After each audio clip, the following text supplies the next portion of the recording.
Finally, after 6 long grueling months, The Walking Dead on AMC returns for its 8th season. What's up guys, I'm KILLIAN with Comicbook.com, and fans are pumped to see this latest season adapt the all-out war storyline from the comics as the survivors of the Alexandria Safe Zone, the Hilltop Colony, and the Kingdom all join forces to take on Negan and the Saviors. Now it's no secret that one of the biggest reasons fans keep tuning in year after year to The Walking Dead is because the show features some of the most unexpected deaths on television. Some of those deaths affected us emotionally, and some of them were just so gruesome they felt seared into our brains for days after seeing them. So grab your tissues or maybe a barf bag, because today I'm going to recount the 10 best deaths on The Walking Dead. Starting off our list at number 10 is Andrea. While we don't physically see Andrea kill herself, the moment her neck becomes a walker snack, everyone knows Andrea's time is up. After an emotional goodbye with Rick and Michonne, they give her a gun, and watching them sadly wait outside is almost worse than seeing the actual death. At number 9, I grouped together the deaths of Jessie, Sam, and Ron. For a minute there, all signs were pointing to Rick and Jessie becoming a happy couple, but alas, it was not meant to be, all thanks to Sam freaking out in the middle of a herd of zombies. Naturally, seeing your son get devoured by walkers is tough, so Jessie breaks down and then also gets eaten, but not before Rick has to chop off her arm to save Carl. Then Michonne kills Ron to save Rick. That's what I call a bad day. Number 8 is Dale.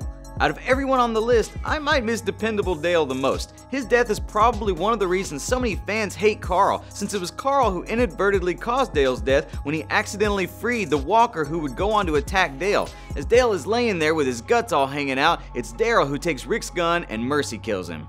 In the 7th spot is Shane. Now that Jon Bernthal is killing it for Marvel as the Punisher on Netflix, it's easy to forget just how much we hated Shane on the show. At first it seemed like Shane might be an okay dude, but his insane jealousy over Rick slowly led to one of the series' most tense moments, and somebody had to die.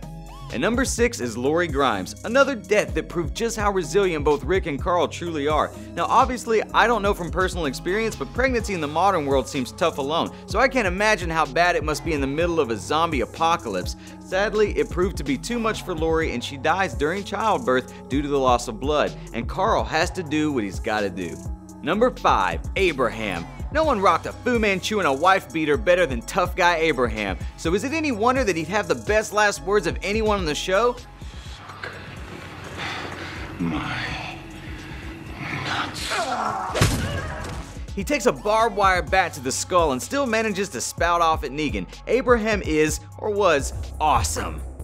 And number 4 is Hershel. I'll hate you forever, Governor, for killing Hershel. Up until his death, Hershel had had quite a few close calls, even losing his leg after a zombie bite because he was a tough old dude. Hell, even a full-on katana blade swing to the neck didn't fully behead him because Hershel was the man. His demise was one of the toughest deaths on the show, and it affected everyone in the group.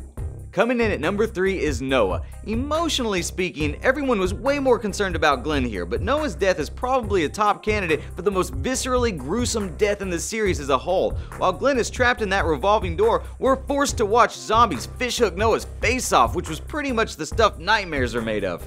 And at number 2 is the unexpected deaths of both Lizzie and Mika. There were telltale signs early on that Lizzie was a little psychopath, but viewers never anticipated the show was gonna go to such a dark place. After killing her little sister, Lizzie also planned on killing Rick's baby, leaving Carol little choice but to put her down. But at least Carol let her look at some pretty flowers in her final few seconds. And the top spot goes to Glenn. I mean, who else could have taken this spot? No other death on The Walking Dead has been as emotional, gruesome, or true to the comics. We waited for 6 months to find out who Negan killed, and most of us assumed the worst was over when he cracked Abraham's skull, but the worst was not over, and Glenn's eye-popping death, pun intended, was all the more devastating when he tried to say goodbye to Maggie. Maggie, I'll find you. What did you think were the best deaths on The Walking Dead? Let me know in the comments, go check out some more of our videos, and most importantly, thanks for watching.